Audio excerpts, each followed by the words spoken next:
She took her clothes. O were uwe ya. O were uwe ya. O were uwe ya.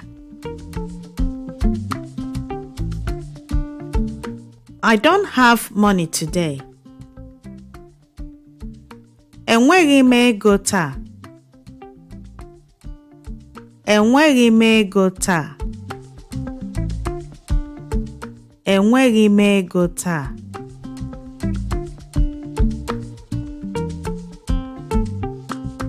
It was his best time. Ọ bụ oge kachara ya mma. Ọ bụ oge kachara ya mma. Ọ bụ oge kachara ya mma.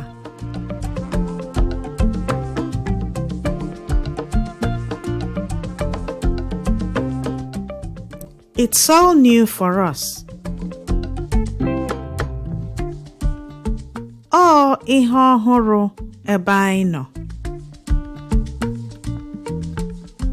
Ọ ihe ọhụrụ ebe anyị nọ.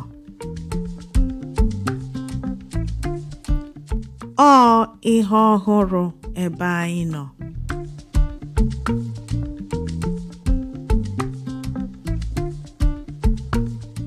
This is where she sold them. Ebe a ka ọ rere ha. Ebe a ka ọ rere ha. Ebe a ka ọ rere ha.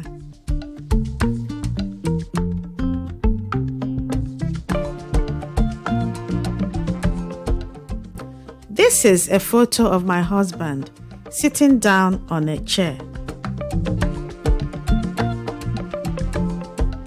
Nke a bụ foto di m ka ọ nọdụ ala n'oche. Nke a bụ foto di m ka ọ nọdụ ala n'oche. Nke a bụ foto di m ka ọ nọdụ ala n'oche.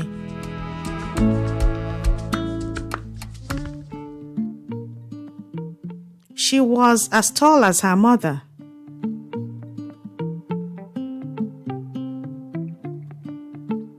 O toro ogologo ka nne ya.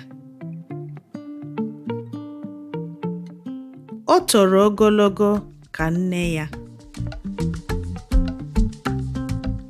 O toro ogologo ka nne ya.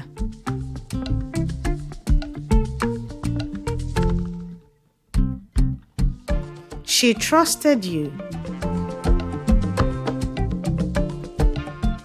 Ọ tụkwasịrị gị obi.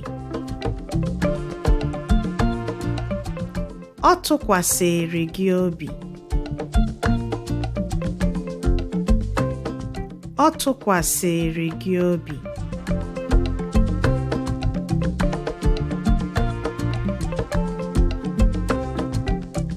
She was eating or she is eating.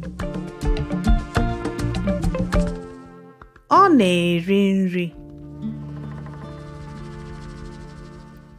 Ọ na-eri nri. Ọ na-eri nri.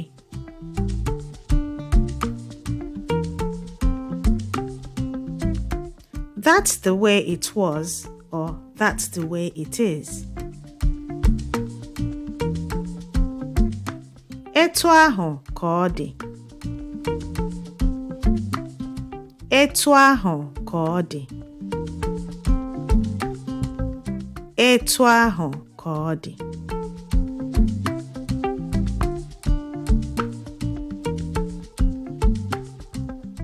She spoke well. O kwuru okwu nke ọma. O kwuru okwu nke ọma. O kwuru okwu nke ọma. Sometimes you might hear people say, "O kwuru okwu ọfụma." O kwuru okwu ọfụma. O kwuru okwu ọfụma. They both mean she spoke well. She doesn't speak my language. Ọ naghị asụ asụsụ m. Ọ naghị asụ asụsụ m. Ọ naghị asụ asụsụ m.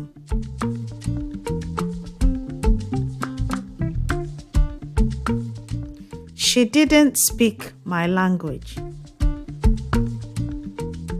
Ọ sụghị asụsụ m. Ọ sụghị asụsụ m.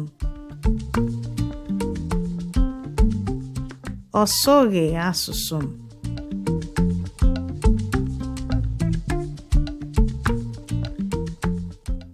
Here is where you saw her. Ebe a bụ ebe ị hụrụ ya. Ebe a bụ ebe ị hụrụ ya. Ebe a bụ ebe ị hụrụ ya.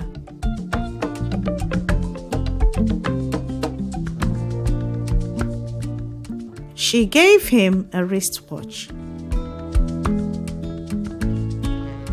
O nyere ya elekere aka. O nyere ya elekere aka. O nyere ya elekere aka.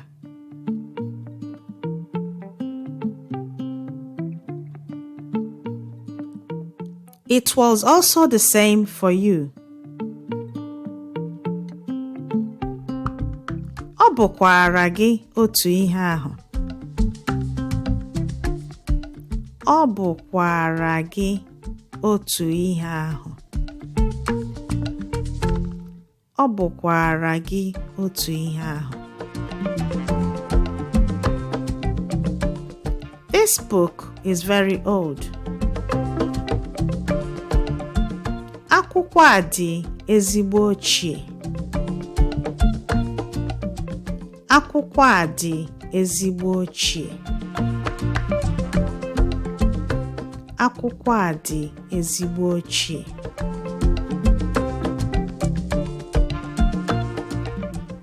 This is what I want to say. Nke a bụ ihe m chọrọ ikwu. Nke a bụ ihe m chọrọ ikwu. Nke a bụ ihe m chọrọ ikwu.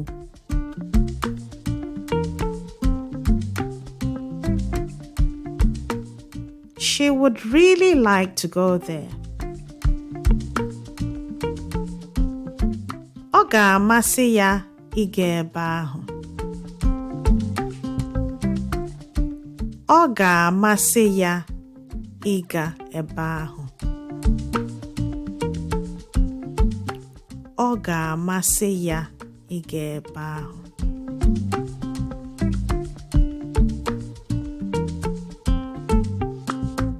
Does she want to drink something? O nwere ihe ọ chọrọ ịṅụ? O nwere ihe ọ chọrọ ịṅụ? O nwere ihe ọ chọrọ ịṅụ?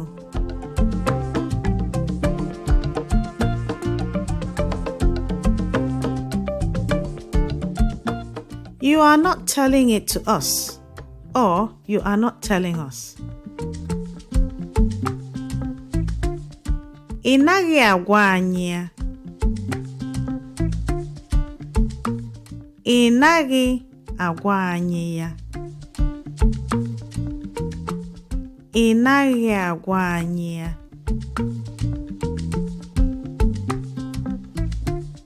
She will make him do it. Ọ ga-eme ka o mee ya. Ọ ga-eme ka o mee ya. Ọ ga-eme ka o mee ya.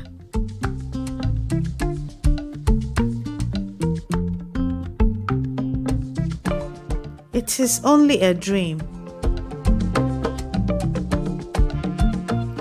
Ọ bụ naanị nrọ. Ọ bụ naanị nrọ. Ọ bụ naanị nrọ.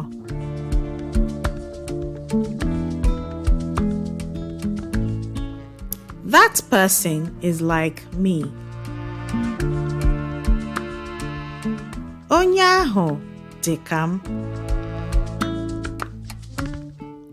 Onye ahụ dị ka m. Onye ahụ dị ka m.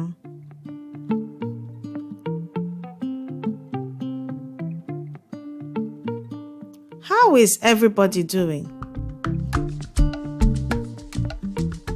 Kedu ka mmadụ niile mere?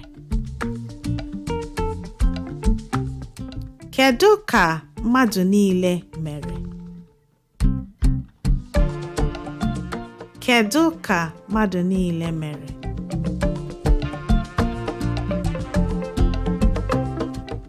It is good or it's good. Ọ dị mma. Ọ dị mma. Ọ dị mma.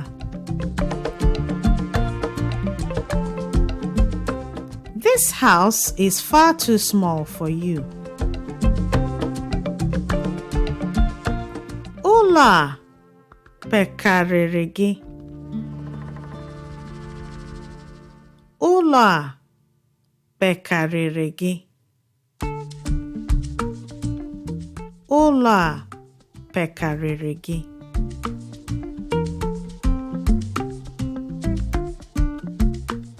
It is not a good idea. Ọ bụghị ezigbo echiche. Ọ bụghị ezigbo echiche. Ọ bụghị ezigbo echiche.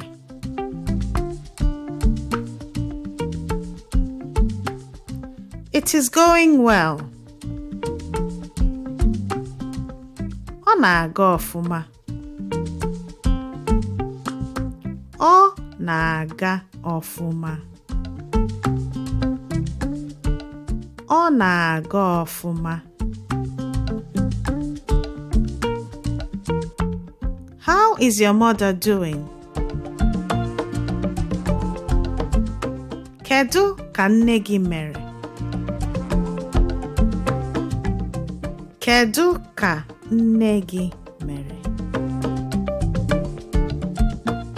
Kedu ka nne gị mere?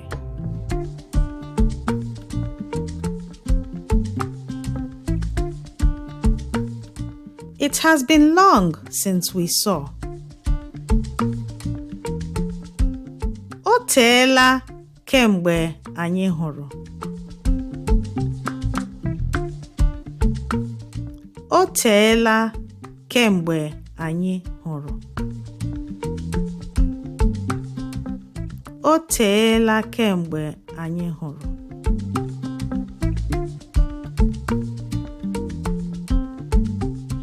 She loves red wine.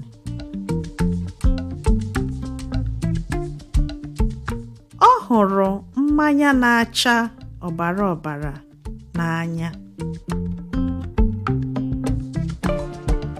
Ọ hụrụ mmanya na-acha ọbara ọbara n'anya. Ọ hụrụ mmanya na-acha ọbara ọbara n'anya.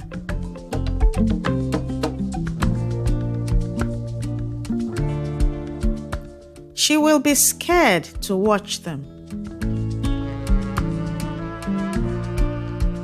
Ụjọ ga-atụ ya ile ha anya. Ụjọ ga-atụ ya ile ha anya. Ụjọ ga-atụ ya ile ha anya. That is common sense.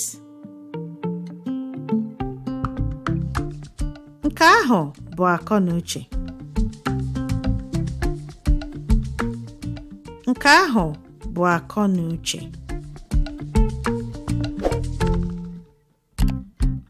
Nke ahụ bụ akọnuche.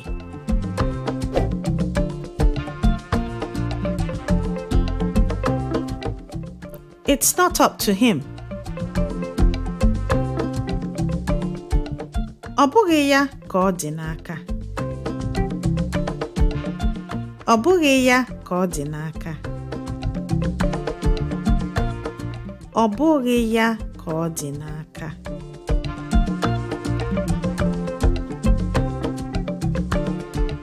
It is making him very sad. It is making him very sad. Ọ na-ewute ya nke ukwuu. Ọ na-ewute ya nke ukwuu. Ọ na-ewute ya nke ukwuu.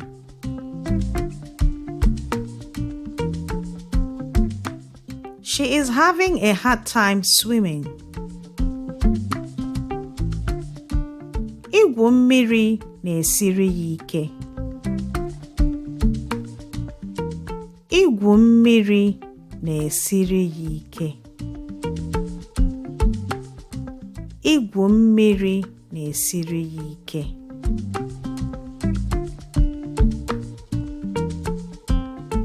It is time to go to the doctor. Oge eruola ịgakwuru dọkịta. Oge eruola ịgakwuru dọkịta. Oge eruola ịgakwuru dọkịta.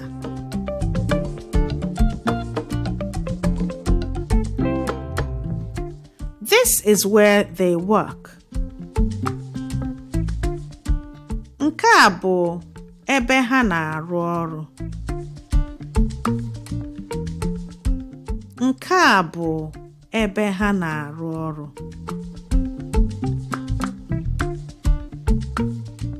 Nke a bụ ebe ha na-arụ ọrụ. They are still growing. Ha ka na-eto eto. Ha ka na-eto eto.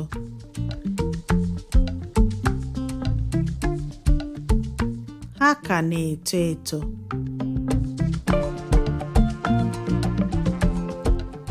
He wrote an email to his parents. Ọ degara ndị mụrụ ya ozi ikuku. Ọ degara ndị mụrụ ya ozi ikuku.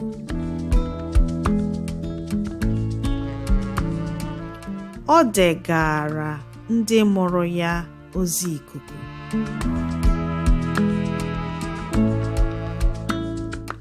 He didn't get caught. Ejideghị ya. Ejideghị ya. Ejideghị ya.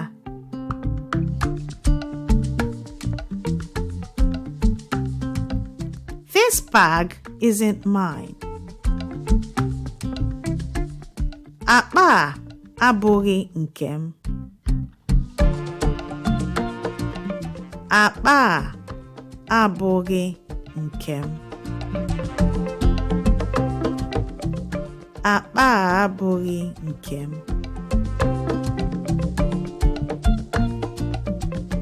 Look how he cooks. Lee ka o si esi nri. Lee ka o si esi nri. Lee ka o si esi nri.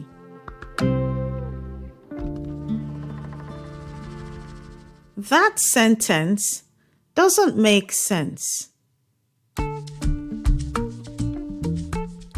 Ahịrịokwu ahụ enweghị isi.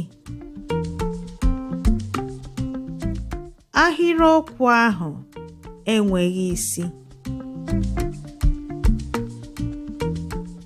Ahịrịokwu ahụ enweghị isi.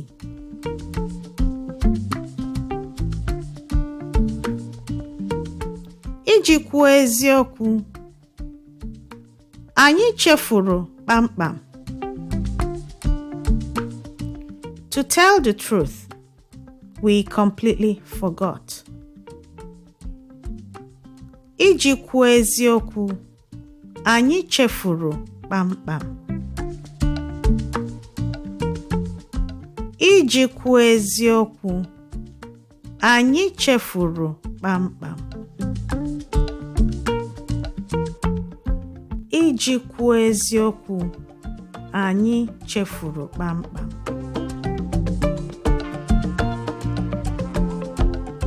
She is more intelligent than her sibling. O nwere ọgụgụ isi karịa nwanne ya. O nwere ọgụgụ isi karịa nwanne ya. O nwere ọgụgụ isi karịa nwanne ya.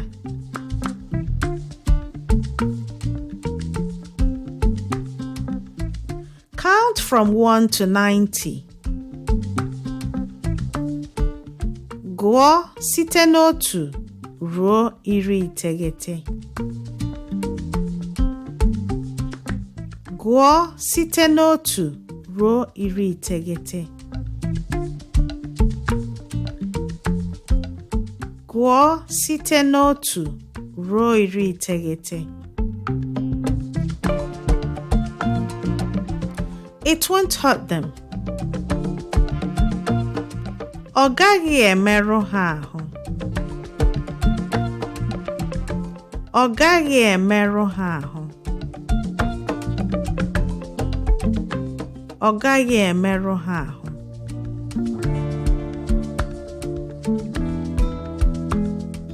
It was done well. E mere ya ọfụma. E mere ya ọfụma. E mere ya ọfụma.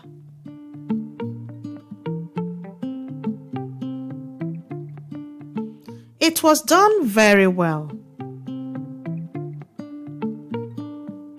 E mere ya ọfụma ọfụma. E mere ya ọfụma ọfụma. E mere ya ọfụma ọfụma.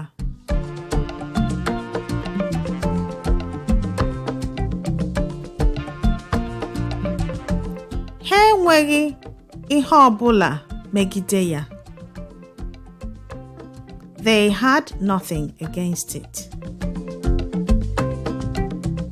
Ha enweghị ihe ọbụla megide ya. Ha enweghị ihe ọbụla megide ya.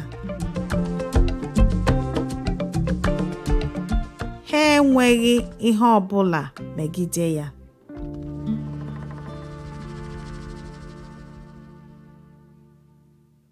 This is a picture of my home.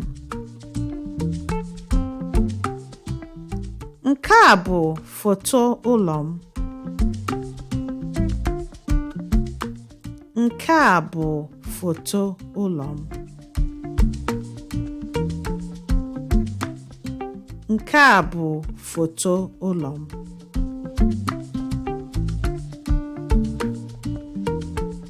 How are your friends doing? Kedu ka ndị enyi gị mere? Kedu ka ndị enyi gị mere?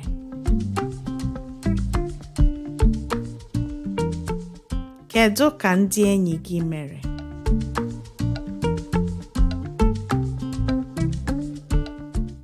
He is not a good person. Ọ bụghị ezigbo mmadụ. Ọ bụghị ezigbo mmadụ.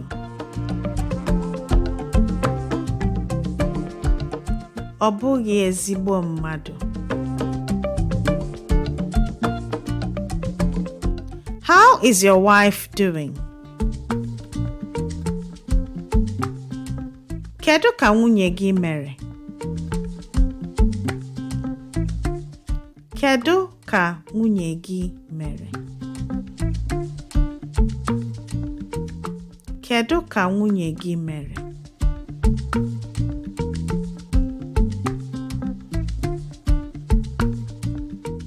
She will not say anything. Ọ gaghị ekwu ihe ọ bụla. Ọ gaghị ekwu ihe ọ bụla. Ọ gaghị ekwu ihe ọ bụla.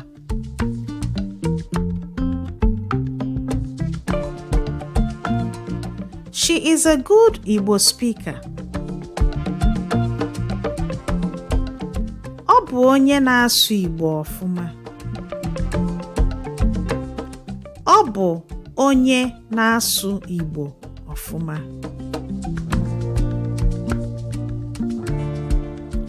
Ọ bụ onye na-asụ Igbo ọfụma.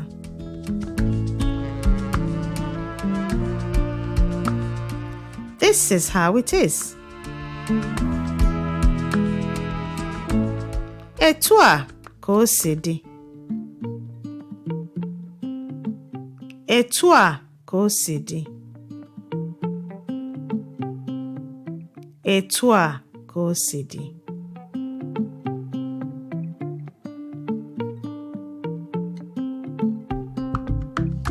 Good morning. Are you well? Ị bọọla chi? Ị dịkwa mma? Ị bọọla chi? Ị dịkwa mma? Ị bọọla chi? Ị dịkwa mma? Please note that this Ị bọọla chi is the traditional greetings in the morning when you wake up in Igbo land. So in Igbo language, the cultural way to say good morning is Ị bọọla chi. I say this because the next one we're going to talk about now is growing in popularity at the moment.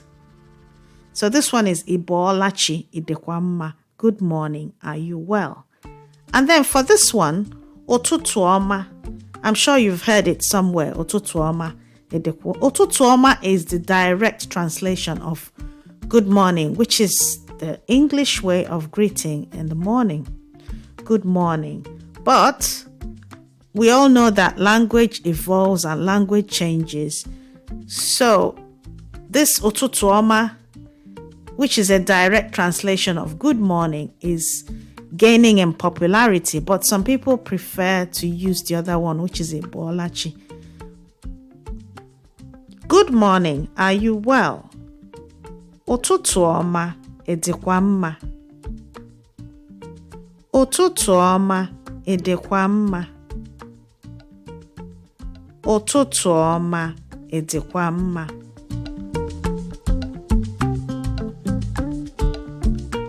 Ọ bụ obodo ọhụrụ. It is a new city. Ọ bụ obodo ọhụrụ. Ọ bụ obodo ọhụrụ. Ọ bụ obodo ọhụrụ.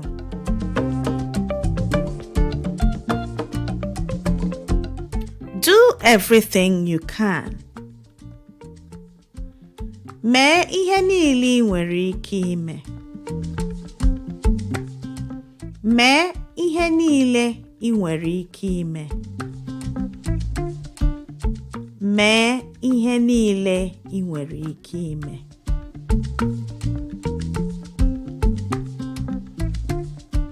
Just do your best. Mee ike gị. Mee ike gị. Mee ike gị. Just do your best. Mee ike gị can also mean do what you can or do as much as you can. Mee ike gị. Mee ike gị. Mee ike gị. And that brings us to the end of your 30 minutes of Igbo phrases. See you in the next video, and please don't forget to click the like button, and if you haven't yet subscribed, please try and subscribe if you found this video useful. Conversational.